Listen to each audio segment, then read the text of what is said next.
One day ক্রিকেটে অস্ট্রেলিয়াকে series হারানোর পর বাংলাদেশের কাছে সুযোগ ছিল টি-20 ক্রিকেটেও সিরিজ হারানো।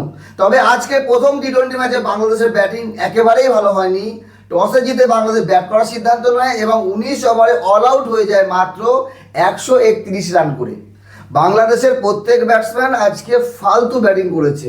হ্যাঁ, শেখ মেহেদী হাসান এত রান করেছে, এটা অনেক বড় বিষয়, 29 রান।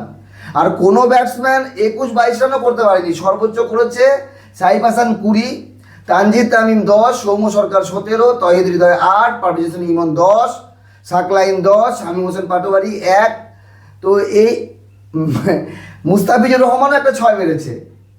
তো 132 রান টার্গেট অস্ট্রেলিয়া। বাংলাদেশের বোলিং যথেষ্ট ভালো আছে, কিন্তু এত কম রান টার্গেট দিয়ে কি ম্যাচ জেতা সম্ভব? এখন অস্ট্রেলিয়া ব্যাটিং করছে, দেখা যাক কি হয়। বাংলাদেশ যদি 160 থেকে 70 করতো তাহলে এই ম্যাচ বাংলাদেশ সহজেই জিততে পারতো, কিন্তু এখন দেখতে হবে অস্ট্রেলিয়া কেমন ব্যাটিং করে এবং বাংলাদেশ কেমন বোলিং করে। রান খুবই কম হয়ে গেছে।